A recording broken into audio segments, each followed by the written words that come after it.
La vie secrète des geekettes est une fière présentation de la cidrerie Beaupré. La gamme de produits Beaupré est certifiée Aliment Québec.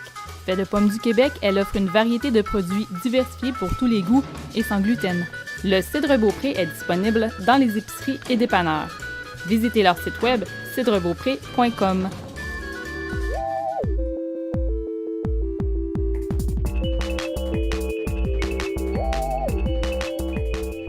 Bonjour et bienvenue à La vie secrète des geekettes, un podcast geek au féminin avec Fanny et Constance! Hey, c'est quoi ça, La vie secrète des geekettes? C'est un podcast animé par deux filles, des fois plus de filles aussi.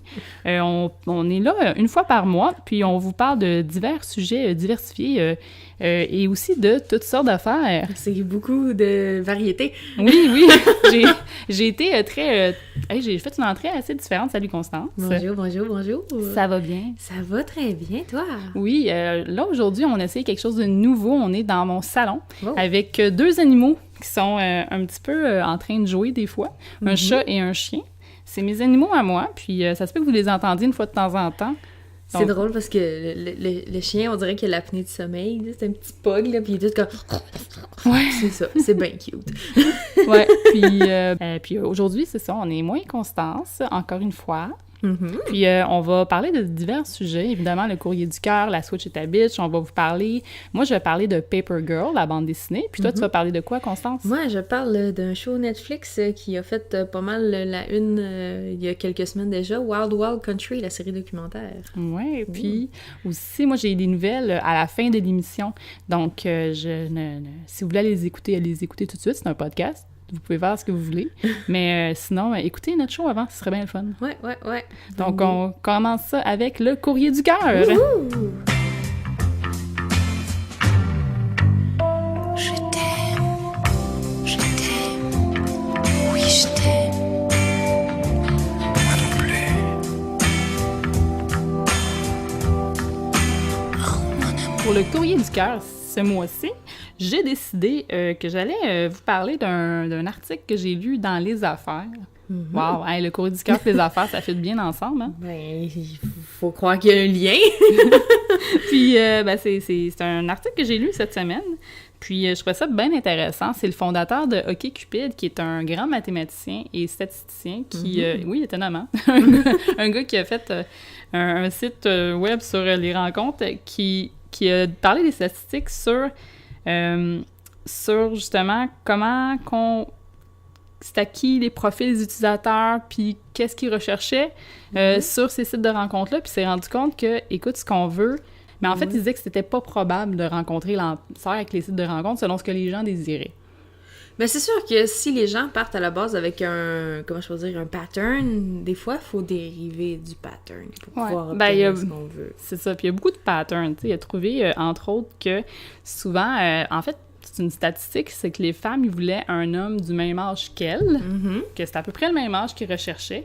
Là, c'est sûr, j'ai pas toutes ces données. Moi, je me suis posé la question, OK, y a-t-il un territoire de qui qu'on parle? Est-ce qu'on parle les Canadiens, les Américains? D'après moi, c'est les Américains, mais je sais pas, là. Nos habitudes de dating sont quand même semblables aux Américains. C'est pas comme si on était d'une culture complètement différente, là. C'est sûr que s'il avait comparé avec les Émirats Arabes Unis, ça aurait été d'autres choses, ça. C'est ça, exactement, ta culture, parce qu'il y a beaucoup de facteurs qui influencent. Oui. Mais en gros, ce qui a ressorti là, de sa conférence, c'est ça, que les femmes cherchaient quelqu'un du même âge, mais que la plupart des hommes cherchaient une femme de 20 ans et moins. C'est un gros cliché, là. Je m'attends à me faire pitcher des roches, mais c'est pas moi qui le dis, c'est lui, là. C'est un gars qui a sorti des statistiques, qui dit « Voici ce que les hommes recherchent en général et voici ce que les femmes recherchent pour ce qui est de l'âge. » Oui. Fait que là, déjà, ça matche pas. Puis là, on s'entend, c'est des hétérosexuels aussi, là. C'est pas... tu sais, c'est dans ce bassin-là qu'il a cherché, un peu plus classique. Puis aussi... Puis là, il disait que, bon, à cause de ça, le coup de foudre, c'est impossible à cause qu'on veut juste pas la même affaire. Ben, c'est ça. Mais donc, ça, même ce qui est fascinant, c'est que même dans la vraie vie, c'est ça. Je vais prendre l'exemple des hommes dans la crise de la 40-50aine qui vont aller chercher justement l'aventure avec une petite jeune, puis... c'est pas compliqué. C'est ça, mais... Bubbly girl. C'est que ça marche pas non plus. C'est rarement des relations qui restent bien longtemps, parce que la jeune, après ça fait comme... Ben, on n'a aucun point en commun, il est bien trop vieux. Mm-hmm. Puis ça termine là. Ben ouais, souvent c'est... Puis moi, j'en ai comme eu beaucoup des histoires comme ça d'amis que, tu sais, ils ont essayé, puis finalement, ça fonctionne pas. pas malgré la différence. C'est poche, là, mais c'est comme un cliché, mais les clichés, ça part de quelque chose aussi. Ben oui. Donc, c'est ça. Puis souvent, c'est ça qu'il disait, là, Dans le fond, je vais dire son nom, je l'ai même pas dit. C'est qui, ça, ce monsieur-là? C'est Christian Rudder, c'est le cofondateur de OkCupid. OK. Il est diplômé de Harvard aussi. Donc, ce petit monsieur-là, c'est ça, il a sorti ces statistiques-là, puis il disait comme quoi que comment veux-tu qu'une femme qui a genre 35 ans, qui a un enfant divorcé, comme il dit, c'est comme statistiquement impossible là, à ce moment-là. C'est un peu triste, un peu, là, comme constat. En effet. Puis aussi, elle dit, moi, j'allais voir sur Tinder, c'est quoi, là, comment ça fonctionne, tout ça. J'allais voir les statistiques de Tinder. Puis, il disait, il a été vérifié sur les notes. Il a remarqué que la moyenne des notes, ça veut dire qu'il y a des notes maintenant, je sais pas trop. Moi, ça fait longtemps que j'ai pas été là-dessus. J'ai pas embarqué sur Tinder, ça fait 4 ans que je suis avec mon chum, et ça va très bien. Puis moi, ça fait non, j'ai pas rencontré sur OkCupid, mais OkCupid a validé notre relation. Hey, toi aussi, moi aussi, c'est ça. Ouais. C'est toi, qu'est-ce qui est arrivé là-dessus? Ben, c'est qu'on se connaissait depuis 7 ans, mais il a accidentellement cliqué sur mon profil. Fait que moi, je suis faite comme « Ha ha ha, t'es célibataire » sur Facebook. Puis on a commencé à se jaser à nouveau à ce moment-là. Puis on a eu une date, 2 dates, 3 dates, puis on a fini ensemble.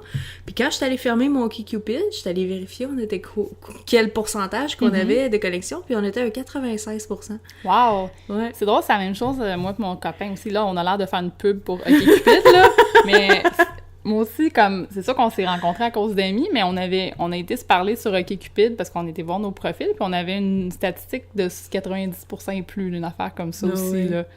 Fait que c'est quand même drôle, là. Merci, Monsieur Christian. Oui, merci Christian. Puis bon, sur Tinder, c'est ça, il disait que la note sur 10 que les hommes donnaient aux femmes, c'est une moyenne de 4 sur 10. Qui est pas super bonne. Hein, non, en effet. Ben voyons. Puis c'était... Oh oui, les notes allaient de 1 à 8. Non, oui, c'est ça. En moyenne, c'était 1 à 8 qui donnait. Mais comme la moyenne en tant que telle, c'est 4 sur 10. Donc, tu sais, c'est pas super, mais... c'est peut-être parce que les dick pics, ça fait baisser la moyenne. Je dis ça de même, là. Il y a des bonnes chances que tu te ramasses avec un 0 sur 10 si t'envoies une photo de pénis après bonjour. Ouais, mais ça, c'est les hommes qui donnaient... Regarde, 4 sur 10! Mais check bien ça. Je retiens ce que tu viens de dire, j'enlève pas ça. Les femmes donnaient 0 sur 10. Ben justement, parce qu'ils ont reçu des dick pics. Mais c'est qu'il y a aussi... Bon, t'as probablement remarqué ça aussi de ton côté, quand on était sur la dating scene, c'est que il y a un... Comment je peux dire? L'intérêt à remplir son profil n'est pas du tout le même du côté des femmes et des hommes. Tu sais, on va arriver avec des profils très, très détaillés du côté des femmes. Puis les hommes... quasiment rien de rempli, là. Moi, c'était ça. Tu parles de Tinder ou OkCupid? OkCupid, là, il y avait pas beaucoup d'informations, mais c'est ça, j'ai des 15 secondes sur Tinder, là. J'ai vraiment pas d'expérience de Tinder, mais sur OkCupid, c'était ça, je me faisais approcher par des gars qu'on avait genre un 20% d'intérêt, puis ils avaient répondu 3 lignes à leur profil, puis j'étais comme... OK, t'as pas d'intérêt réel. Donc, techniquement, on n'est pas fait pour être ensemble parce qu'on cherche vraiment pas la même chose. Parce que tout clairement, en ce moment, t'es en train de checker pour une relation d'un soir, quelque chose de rapide. C'est pas ce que je vois cherche, par le manque d'intérêt que tu as à remplir ton profil. Ouais. Bon, c'est sûr que les profils, ça en dit beaucoup, là. Définitivement. Mais c'est ça. Mais sur Tinder, c'est ça. En gros, c'est comme... Il y avait pas des bonnes notes, puis c'était comme... C'est ce qui ressort, là, en gros, c'est que les gens ne se donnent pas nécessairement des bonnes notes, là, juste au visuel.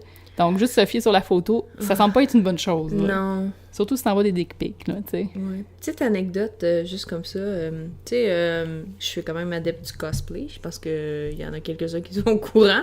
J'avais un cosplay de Patty puis Selma que j'avais fait. Puis, c'était une photo de 2013 qui s'est ramassée sur Tinder. Il y a une femme qui avait pris une photo avec nous deux, puis c'était sa photo sur Tinder. C'est donc bien drôle, ça. Fait que là, j'avais un ami qui était sur Tinder qui m'a envoyé un screenshot. Il disait « Hey, t'es sur Tinder! » Puis je vais comme « OK. »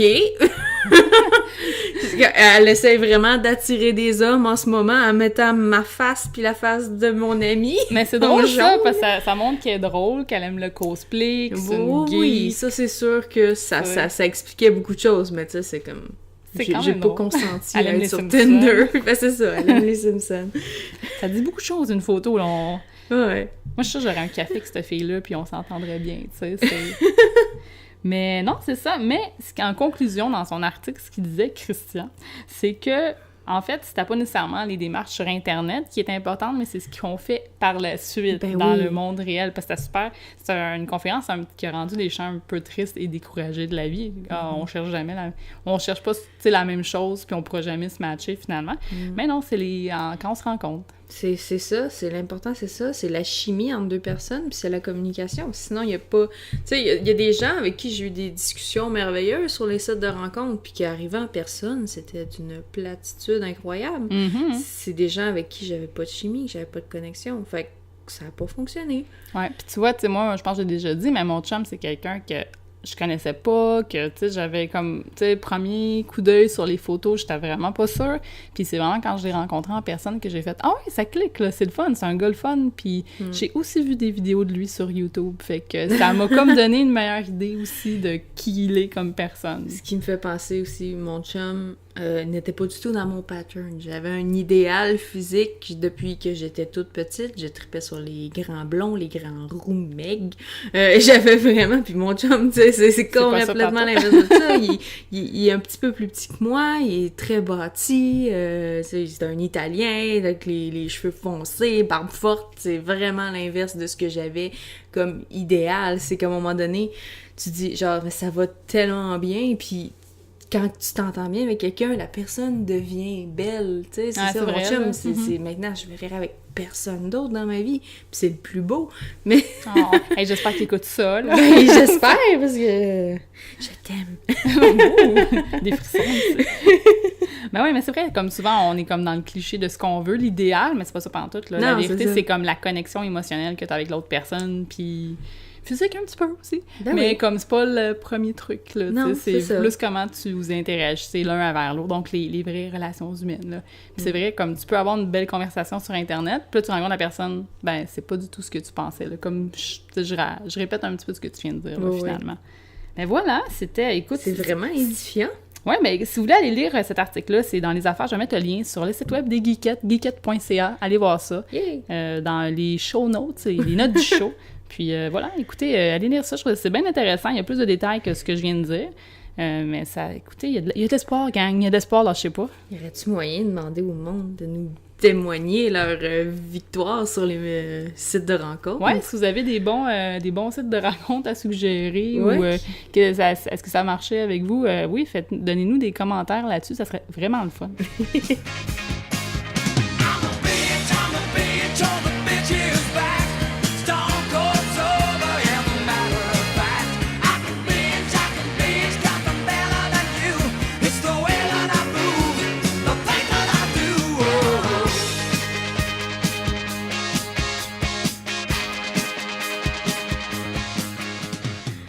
Bon, on passe maintenant à la Switch à Bitch. Je sens que j'ai beaucoup de rage contenue depuis les événements de Toronto qui sont passés la semaine dernière. Petit rappel, c'est qu'il y a eu un attentat ressemblant fortement à ce que, comment je peux dire, ISIS avait fait par le passé, en France, en Angleterre, entre autres, dans le fond, un camion blanc qui a tué 10 personnes et blessé plusieurs autres. Et ce qu'on a su à propos du tueur, c'est qu'il serait déclaré comme un incel, donc un célibataire involontaire. Et je veux amener ça à la problématique des men rights activists, dans le fond. Les fameux méninistes, les gens qui tiennent absolument à ramener les droits de l'homme, entre guillemets, parce qu'on ne parle pas des droits de l'homme en tant que tel, comme étant, c'est une problématique, puis que le féminisme n'est pas égalitaire, n'est pas inclusif. Selon ce qu'ils disent. Selon ce qu'ils disent, et les doubles standards en général. Bref. Ouais. Parce que faut juste dire ici, nous autres, on est un podcast féministe. Oui. Donc ça, c'est notre base, là. Notre idéologie, voilà. Exactement, oui. Ouais. Et comment je pourrais dire? Nous, Ben, je sais pas, toi, si tu as une vision du féminisme qui est différente de la mienne, mais moi, elle est vraiment inclusive. Les hommes sont considérés dans le féminisme. Ouais, moi, c'est égalitaire aussi. Ça touche tout le monde. C'est pas parce qu'on utilise le mot féminin dans féminisme que c'est juste pour les femmes. C'est juste une appellation. Puis, pour moi, ça inclut tout le monde. C'est pas les hommes à part, c'est justement pour mettre tout le monde sur le même niveau. Puis moi, c'est un féministe aussi intersectaire, c'est comme ça qu'on dit? Ou est-ce que... Peut-être que je me trompe de mot. Parce que là, où est-ce que tous... Si tu es pour l'égalité... Ouais, intrinsèque, ça se peut... Je sais pas. Ça prend le point quelque chose comme ça. intrinsèque. Je vais regarder sur Google tantôt. Mais c'est où est-ce que tout le monde est inclus, donc toutes les races aussi. Donc les femmes trans sont des femmes, puis tu sais, il y a pas plus ou moins de droits que nous autres, non. Puis voilà, tu sais. Exactement. On n'a pas de white feminisme, on n'a pas de comment je peux dire, de classicisme dans notre gestion du féminisme. Et mais c'est ça en revient au fait qu'on a parlé de OkCupid et justement les célibataires involontaires sont des hommes, même si le terme a été corneré par une femme, dans le fond c'était une femme homosexuelle qui avait fait un article à l'époque, je pense dans les années 90, sur son célibat involontaire, puis sa difficulté à trouver l'âme sœur. Puis c'est que ça a été adopté par ce regroupement-là sur des sites un peu comme 4chan. Il y avait Reddit à l'époque, mais ils ont fermé le compte des incels parce que justement ça devenait des propos haineux. Et il est là le problème, c'est le fait que le célibat forcé de ces hommes-là est passible de violence et j'ai lu des horreurs cette semaine, j'ai lu des choses, des trains de pensée qui étaient comme, ben, pour ceux-là, pour les femmes qui ont fait l'erreur d'avoir un enfant avec quelqu'un, puis d'être monoparental, nous, on offre la possibilité de devenir père adoptif pour l'enfant. Arc. Déjà, et d'avoir le droit de marier cet enfant-là, et qu'elle devienne notre femme par conséquence, parce qu'on a donné ce temps-là pour eux autres. Donc, la technique Woody Allen, c'était... c'est tout ce qui est de partager comme idée est lugubre là-dedans, puis c'est... Vraiment malsain.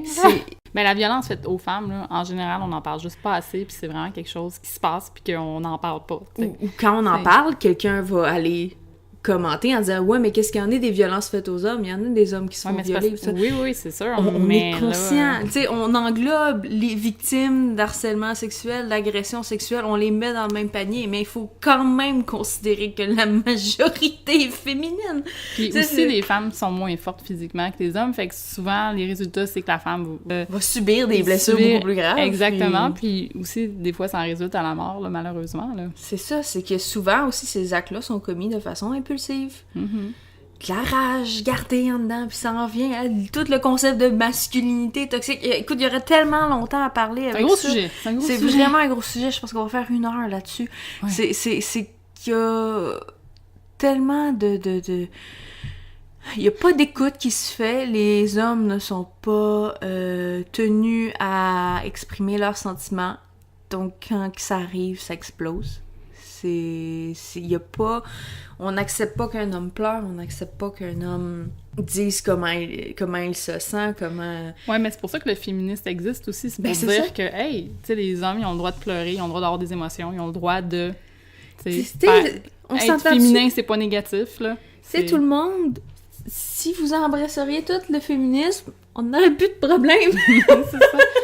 Ah, non, ouais. C'est ça. Fait que moi, c'est ça. C'est pas tant une switch à bitch, une switch à tanner. Je suis fatiguée de tout ça. Mais en même temps, c'est important de parler de ces choses-là. Mais, tu sais, il y a aussi un problème de santé mentale là-dedans. Non, c'est comme une autre affaire. Là, on va vraiment à un autre niveau, là. Mais, tu sais, c'est sûr, il y a des... Tu sais, c'est de la question, est-ce qu'on... Tu sais, ce gars-là, il allait pas bien, là. Mais c'est encore une fois, c'est le tabou d'aller parler, c'est le tabou d'aller voir un psychologue, de se faire référer à peut-être un psychiatre, ou... Tu sais, il y a des niveaux, mais juste de pouvoir parler à quelqu'un, d'avoir un travailleur social qui t'écoute, puis qui dise « ouais, je sens qu'il y a peut-être un trop-plein émotif en ce moment, il y aurait peut-être moyen de régler ça avec des solutions, puis il y a des solutions à tout. » Donc, au final, c'est quoi la solution à ce problème-là? Mais c'est sûr que d'ouvrir la discussion, de communiquer, de faire valoir son point de vue, autre que sur des forums louches d'Internet, je pense Ben, que... c'est ça, tu sais, je vais faire un parallèle rapide avec les pro-ANA, les anorexiques qui s'entraident entre elles à ne pas manger. C'est le fun d'aller chercher de l'aide vers les gens qui nous ressemblent, mais c'est sûr qu'il y a toujours des personnes toxiques, puis il y a toujours des groupes qu'il faut éviter. Puis à ce moment-là, tu sais, une gang de gars frustrés ensemble, ça fait juste se pomper ensemble, puis ça se met à haïr ensemble. C'est ça, ça pourrait être une gang de filles frustrées, tu sais, aussi, là, comme tu dis justement ton lien avec les pro-anorexiques, là. Ben oui, c'est ça. Si la même chose, on avait une gang de femmes qui détestent les hommes, puis qui continuent à dire que c'est des chiens sales, puis tout ça, tu finis par, comme, avoir ces idéaux-là, puis te dire « Ah, ben oui, c'est vraiment ça la vérité », puis... C'est important aussi d'avoir des discussions avec des gens qui n'ont pas les mêmes opinions que toi-même, parce que justement, ça te fait réfléchir, parce que c'est le fun d'être avec... Tu sais, c'est le fun d'être en gang d'amis qui ont toutes les mêmes idées, mais à un moment donné, c'est parce que des fois, t'as peut-être tort, puis tu le sais pas non plus. C'est ça, faut développer son sens critique. Oui. Définitivement. Oui. Hey, moi, je trouve que ça termine bien, le segment. Oui. Donc, sur ça, on va passer à de la lecture, puis une série télé, donc on passe à ça tout de suite. D'accord.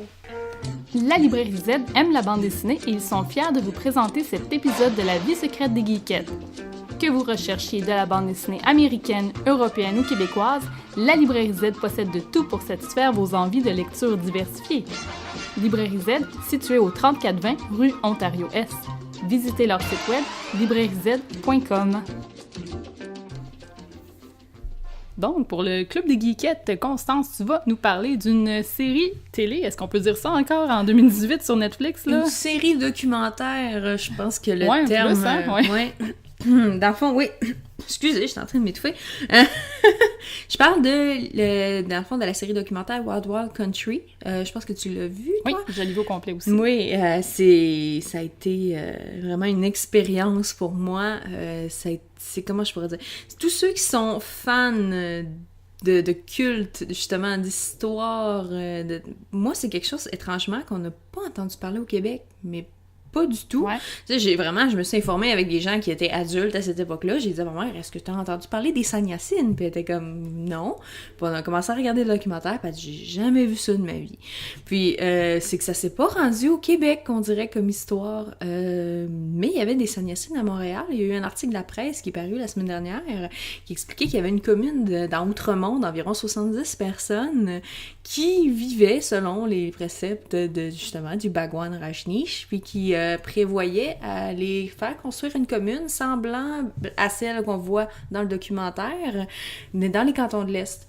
Mais, comme le documentaire l'explique, ça a été un projet qui a échoué à la fin des années 80, donc le projet au Québec aussi a échoué. C'est quoi des Sannyasin? Les Sannyasin, c'est ça, c'est les disciples d'Osho ou Bhagwan Rajneesh, qui était dans le fond un gourou indien qui avait son havre de paix à Pune, en Inde, et qui, par la popularité de son mouvement, c'est vraiment un culte de la personnalité. Les gens vouaient un amour incroyable au Bhagwan, puis tout le monde voulait le rencontrer, le toucher, tu sais, puis c'était vraiment dans l'ère du New Age des années 70, là, c'est ça, là, c'était vraiment, tu sais, on emprunte de plusieurs religions, puis on crée une espèce de philosophie de vie que les gens se mettent à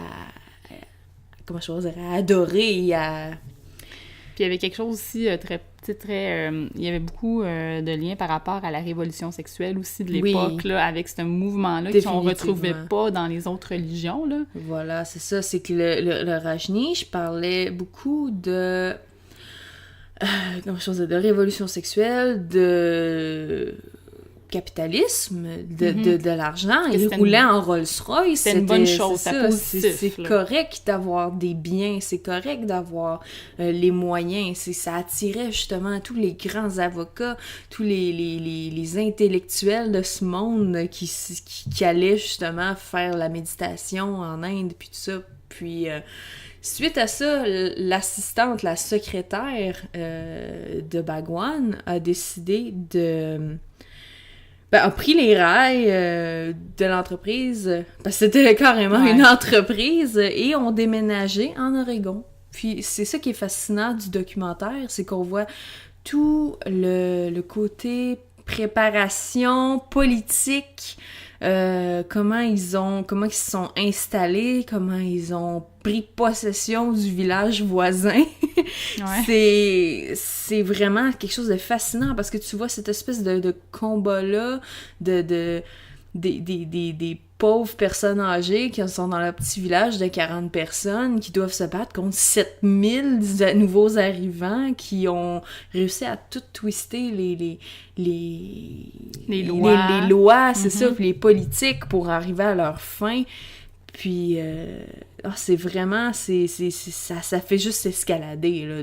À chaque épisode, il se passe quelque chose de plus qui devient vraiment spectaculaire. Ouais. Puis, je faisais le comparatif avec une autre série qui a fonctionné beaucoup, qui était Making a Murderer. Contrairement à Making a Murderer, on voit vraiment les deux côtés de la médaille.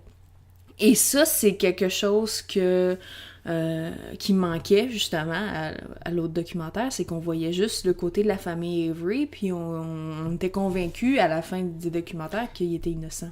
Making a Murderer, c'était un podcast ou c'était une série? C'était une série documentaire sur Netflix. Okay. C'est vraiment, là, j'ai comparé des pommes avec des pommes. Ok, parfait. Mais c'est ça, c'est vraiment que c'était vraiment une série qui était basée sur le meurtre d'une femme qui avait, c'est ça, et le principal... ok, parfait. C'est ça, pour faire le comparatif, c'est ça, on avait vraiment juste comme le côté du présumé assassin, puis justement avec l'idée que à la fin on était juste convaincus qu'il l'avait jamais tué, tandis que là c'est ça, avec Wild Wild Country, c'est qu'on voit vraiment autant les villageois que les Sannyasin, puis aussi c'est qu'on voit aussi une espèce de nostalgie du côté des Sannyasin. Tout le monde en parle avec du rêve, des beaux yeux illuminés, puis tout ce qui est vraiment grave, parce qu'il y a quand même des histoires de complots, d'assassinats, puis d'empoisonnement, puis il y a vraiment des choses over the top, mais tu vois qu'ils en parlent comme mais tu sais, c'était vraiment rien, il fallait se défendre, mais tu te dis, mais c'est incroyablement grave, mais c'est qu'ils ont ces espèces de petites lunettes roses là qui font comme, mais on était dans nos droits de faire ça. Ils sont un petit peu endoctrinés, là. Oui, mais c'est ça, tu vois que personne n'a vraiment lâché le mouvement, tu sais, je sais que justement... il y a l'avocat justement de Osho qui a quand même une grosse partie, mais tu vois, il est souvent là, il a les larmes aux yeux, puis il est émotif, puis lui il a rechangé son nom ensuite pour son nom original, mais c'est dans le documentaire, tout le monde utilise leur nom qu'il y avait à l'époque. Mais c'est ça, c'est que même s'il a changé son nom, tu vois que il est encore vraiment accroché. Il y a personne qui a lâché le bagouane, puis tout le monde est encore... Ça existe encore aussi, c'est ça. Il y a encore des cellules un peu partout, il y a encore un centre à Pune, les gens peuvent encore aller faire des méditations, puis comme je parlais des Sannyasin de Montréal, ils ont fait une réunion l'an dernier. Puis au coût de 229$, tu pouvais passer une semaine avec tes anciens collègues des années 70 et faire de la méditation active et crier et danser et... faire tout ce que vous voyez dans le documentaire. Ouais, c'est assez étrange. Comme qu'est-ce que tu vas voir dans le documentaire, c'est... tu sais, c'est des choses... OK, moi, je me suis posé la question, OK, ben là, est-ce qu'on parle d'une secte? Est-ce qu'on parle d'une religion, d'un mouvement? Tu sais, je me suis posé la question, c'est où la limite? Là, puis c'est drôle parce que dernièrement, cette semaine, il y avait sorti dans les nouvelles, justement, là, qu'il voulait être plus sévère sur, justement, tout ce qui était secte, parce qu'il n'y a pas vraiment de définition officielle, tu sais. Non, c'est ça. Dès que tu te ramasses à avoir un groupement qui croit, puis à quel point ces gens-là croient, à quel point ces gens-là font juste... utiliser la méditation pour se sentir mieux, tu sais, à quel point les gens considèrent Osho comme une divinité versus juste une personne spirituellement intéressante. Parce que c'est assez fascinant dans le documentaire aussi, Osho, justement, la manière que les gens, dès qu'ils arrivent, c'est comme une rockstar, là. Oui, les gens pleurent. Ils sont en admiration, t'es comme, ben voyons, voir que... Tu sais, toi, tu le vois, à la télé, c'est un vieux monsieur avec une barbe qui a l'air un petit peu... à pas sentir trop bon, mais son speech pattern, c'est la façon qu'il prononce ses mots, le fait qu'il finissait toutes ses phrases avec... quand il parle, c'est quelque chose de très ASMR, très relaxant, très... moi, quand je l'écoutais, j'ai fait, Ouais. OK, je peux comprendre l'espèce de côté méditation, l'espèce de côté, on écoute ses paroles, puis on écoute la façon, tu sais, toute la façon qu'il prononce, c'était toujours des termes comme ça. C'était Puis toujours il comme... devait être extrêmement charmant, là. Oui, Ça oui. devait être un Il- personnage très, très, très charismatique. Il y pour, avait un don ouais. d'hypnotisme, là, c'est Ouais. pas mal sûr, là. Il a dû en hypnotiser une couple. Ah, ouais, c'est sûr, là. Mais non, c'est ça, mais continue. C'est vraiment... Ouais. c'est à voir, je le suggère fortement, puis... Ah, allez voir ça. Ouais, Ça, ouais, ben, je suis vraiment d'accord. Moi aussi, je m'attendais, quand je l'ai écouté aussi, puis je Mm. m'attendais pas à ça. Mm. C'est vraiment quelque chose qui te, un documentaire Puis qui c'est te 6 garde épisodes. sur... 6 épisodes d'une heure, Ouais. donc vous perdez juste comme 6 heures de votre vie, c'est pas super. Non, vous perdez pas. Non, vous non, vous gagnez, perdez pas. vous Non. gagnez les connaissances de 6 heures de votre vie, puis vous allez vouloir chercher d'autres informations là-dessus, vous allez faire comme moi, vous allez lire des articles, vous allez lire Te sur perdre dans Wikipédia. Wikipédia. Je suis pas encore rendue à écouter des audios d'au show, mais je me dis qu'à un moment donné, ça va peut-être donner. Bon, ben, merci beaucoup, Ben, Constance. Hey, Geneviève! Oui, Fanny. Savais-tu qu'on a maintenant un bouton PayPal sur notre site de la vie secrète des geekettes? Ah, wow! Mais Fanny, pourquoi un bouton PayPal? Parce que ça arrive à l'occasion qu'un auditeur nous demande de quelle manière ils peuvent nous encourager. Donc, auditeur, si tu aimes notre podcast et que ça te tente de nous encourager à financer notre hébergement, notre matériel audio et nos futures lectures, dirige-toi vers notre site web. Et clique le bouton PayPal. Clique le bouton PayPal. Clique le bouton PayPal. Clique le bouton PayPal.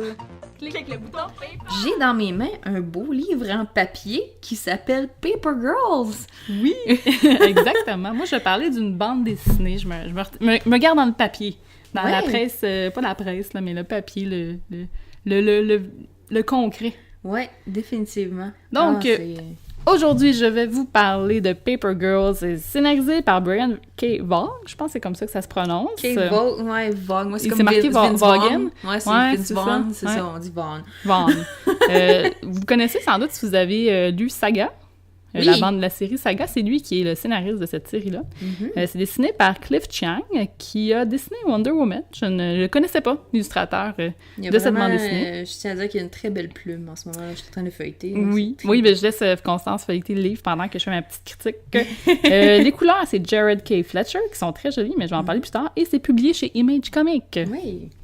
Donc moi, je vais pas spoiler rien, je vais pas divulgacher quoi que ce soit. J'ai-tu Donc- spoilé tantôt? Non, pas du tout. Mais c'est ça, non, je le dis parce qu'avant, dans les geekettes, on spoilait souvent. Ah. Puis là, je me suis rendu compte que moi, quand j'écoute des podcasts, j'aime pas ça quand les gens me spoilent les histoires. Non, en effet. Mais c'est pas... Puis j'aime mieux comme parler de quelque chose sans, tu sais, dire les intrigues. Je trouve que ça se fait très bien. Puis Oui. tu peux dire ton opinion sans problème. Donc voilà la raison pour laquelle je gâche plus rien. Voilà. Donc, l'histoire, OK. Oui. C'est bien simple. C'est dans les petites heures du matin, juste après l'Halloween, en 1988. C'est un groupe de 4 jeunes filles de 12 ans à peu près qui sont des livreuses de journal. Et puis, il va arriver des péripéties. Mhm. Puis- Ça a l'air d'être assez over the top parce que je vois. Donc, puis, en fait, c'est le personnage principal, Erin. C'est lors de sa route où est-ce qu'elle va livrer le journal, justement, après l'Halloween, donc le matin suivant l'Halloween. Donc, le 1er novembre. Exactement. Elle va rencontrer... On va dire ça de même, c'est plus simple. Le 1er novembre, elle va livrer le journal, puis ce qu'elle se rend compte, c'est que l'année dernière, ces filles-là, ils ont décidé de se mettre ensemble pour justement aller faire la livraison. Parce que sinon, il y avait trop de monde bizarre sur la route, tu sais, genre des jeunes, des adolescents qui sont déguisés, puis qui causent du trouble encore, qui Ouais, font le ouais. party. Fait qu'ils ont décidé de se regrouper ensemble. Puis ce qui est particulier, c'est que dans le groupe d'amis, t'as Mackenzie, qui est comme celle sur la page couverture, qui fume une cigarette, qui est bien la petite tough, là. C'est Ouais. elle, c'est la première fille qui a commencé à livrer les journaux. Ça fait penser à Peppermint Patty, un peu. Ouais, mais tous les gens d'archétypes, un peu de personnages un peu... un petit peu plus rough, mais en version fille de 12 ans, tu sais. Puis elle fume la cigarette, puis, tu sais, elle a plus confiance en elle, elle est plus courageuse que les autres aussi. Fait que ça devient un petit peu comme un modèle pour le groupe des 4 filles. Puis, donc, spécialement Erin aussi, qui est comme, ah, ben, tu sais, je suis nouvelle, je vous connais pas encore, tu sais. Ils sont quand même... Donc, ça devient un petit peu comme un leader du groupe. Puis là, à ce moment-là, qu'est-ce qui va arriver, c'est que, bon, ils se rencontrent ensemble, décident de continuer la route. Puis là, éventuellement, ils vont rencontrer un groupe de jeunes qui vont jeunes entre guillemets, qui est un petit peu bizarre, là. C'est pas vraiment un groupe d'adolescents, qui est un peu étrange, mais qui va leur voler un de leurs walkie-talkies. Tu sais, les affaires qu'on avait dans les années 80, là, Ouais. avant les téléphones cellulaires. Ouais, c'est ça, pour les jeunes, c'est l'équivalent de se faire voler son iPhone. Mais genre, juste la partie microphone. Ouais, il n'y a pas d'image, rien. Donc, ils se font voler ça, ça a coûté vraiment cher. Ils sont comme en non, je me suis fait voler mon walkie-talkie. Donc, ils vont partir à la recherche de ces voleurs-là. Et évidemment, sur la route, il va s'en suivre diverses aventures que je ne dirai pas. OK. Donc, l'histoire en tant que telle, déjà, ça se passe dans les années 80. Donc, Tout il y a un de suite- petit mood Stranger Things. Exactement, c'est tout à fait ça, Stranger Things. Cependant, ça a été publié avant Stranger Things. C'est en 2015. Stranger Things est en juillet 2017, je crois. Ah, OK. Donc, 2017? Non, c'est 2016, je crois, Stranger Mais Things. on est quand même dans les années 2017, où je que, pense. justement, Ouais. C'est un petit peu avant, mais tu sais, c'est comme l'inconscient collectif, un peu. On veut entendre des histoires de nostalgie. Tu sais, on est tous, tu sais, les créateurs de la qui ont tous 30 ans à peu près, fin trentaine. On pense à ces années-là, donc c'est très inspiré. Pense à E.T., Back to the Future, Oui. les classiques science-fiction. Cette histoire-là, c'est vraiment ce mood-là qu'il y a, même dans les couleurs. Si tu regardes les couleurs dans la bande dessinée, c'est très pastel. Des mauves, des roses, pastel. Ouais. Ça fait, tu sais, c'est vraiment très beau. Moi, la couleur, je l'ai vraiment adorée, là, le C'est travail, ça, la recherche qui a été faite. Tu sais, on voit vraiment là, les vêtements, ça rappelle beaucoup Back to the Future. Là. On est vraiment dans les mêmes Il y années. a des petits bracelets, tu sais, comme des genres de jackets, là, un peu années 80, là, il y a beaucoup ça. Tu sais, l'ambiance, c'est vraiment, tu sais, c'est fantastique. Mais pas fantastique, c'est plus science-fiction. Puis c'est sûr que, tu sais, si t'aimes ce genre d'histoire-là, tu vas aimer ça. Moi, j'ai acheté le volume 1, le premier trade paperback, puis c'est seulement 10$ en plus. Je l'ai regretté parce que je trouvais que il faudrait quasiment que j'embarque dans le deuxième volume tout de suite après, parce que c'est un peu comme l'intro. C'est quand même, tu sens que l'histoire est assez... juste les personnages sont introduits. Ouais, les personnages sont introduits, mais c'est assez complexe déjà, comme il y a beaucoup de personnages dans ce premier volume-là.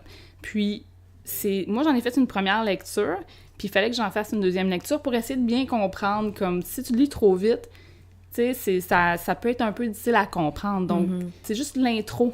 Tu sens vraiment que le scénariste, il a une idée de grandeur en arrière de tout ça. Il a pensé à tous ces éléments. Si tu dis Saga, c'est sûr que ça fait penser à Saga aussi. Ouais. Parce que c'est un petit peu étrange, c'est un petit peu mystérieux. Tu sais pas où est-ce que ça s'en va. Il y a beaucoup de personnages. Donc, ça fait beaucoup. Si t'aimes Saga, c'est sûr que tu vas aimer ça, ce qu'il vient de faire, lui. D'accord. Ouais, non, c'est ça. Dans le fond, c'est vraiment juste de s'assurer à ce moment-là de peut-être prendre une série complète pour commencer, puis... Ben, je te dirais, prends les 2 premiers. Les 2 premiers? Ouais, c'est quand même... Je suis certaine que tu regretteras pas, surtout si t'aimes ça, ce genre d'histoire-là. Ben, moi, ça vient tout le temps me chercher, là. Les 80s, c'est ma vie, là. C'est vraiment, là, s'il y a quelque chose, là, moi, je pars en auto, là, je mets une compilation 80s, là, puis je pars, puis je consomme de l'année 80 encore à outrance. Ouais. Puis c'est quand même frais de voir des personnages chez des filles aussi. Oui. S'il y en a pas tant que ça, c'est sûr que de nos jours, il y en a de plus en plus, là, tu vois, ils cherchent ce genre d'histoire-là. C'est le fun, mais que c'est des ados. Oui, c'est des filles. En fait, sont vraiment sur le bord de tomber dans c'est les dernières années de l'enfance. Ils ont 12 ans, les filles. 12-13 ans, ouais, tu vois Tu sais, que fait que c'est comme l'espèce de switch un peu bizarre entre l'enfance et l'adolescence. Fait que ça, c'est quand même intéressant. Tu sais, ils parlent des thèmes là-dedans aussi, de ce thème-là, justement, là, c'est un coming-of-age story, dans un sens. Exactement. Puis aussi, il y a l'amitié, exactement. Ça va parler de ça. Là, c'est ça, dans le premier volume, c'est pas très fort, les liens encore. Ils viennent se rencontrer, ils rencontrent d'autres personnages.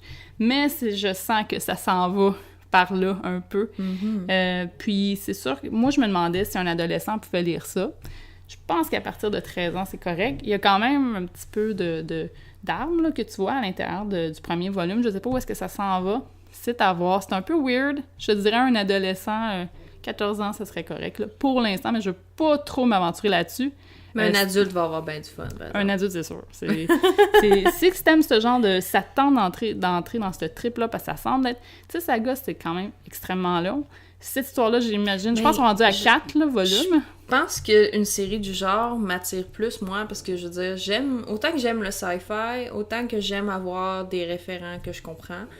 Puis Saga avait le problème que c'était dans un autre univers complètement, que c'était des races extraterrestres qu'on connaît pas. C'est très créatif. C'est ça, c'était exactement, c'était quelque chose de très, très créatif. Tandis que moi, j'ai toujours cette espèce de besoin-là d'aller chercher des racines de choses qui ont déjà été faites avant. Que tu connais, que tu as déjà vu, que tu connais les références. C'est ça. Fait que moi, si je feuille puis que je vois des allusions à la guerre froide puis que je vois des... Ça, je vais trouver ça bien drôle. Puis je risque de plus, justement, être attirée par ça. En tout cas, moi, il m'intéresse vraiment beaucoup. Là. Ben écoute, je te le passe. Yeah, yeah! Live comme ça. Puis moi, j'ai beaucoup aimé ça. Je suggère fortement. Évidemment, si tu as ce genre d'intérêt-là, si t'aimes ça. Puis, écoute, achète les 2 premiers, là, sérieusement. Là. Va à la librairie Z te procurer ça. Bien notre commanditaire. Voilà. Donc, c'était ma critique. Le son des sirènes, à l'heure, juste avant la pénombre, c'était l'automne 2003. Je crois que je revenais du Chinatown, quand on est entré en collision. Ton mascara qui coule, ton hoodie de Pixies, bonjour le vertige, c'est parti en vrille. Tu as souri, tu as versé une larme, bonjour le vertige, tu m'as dit.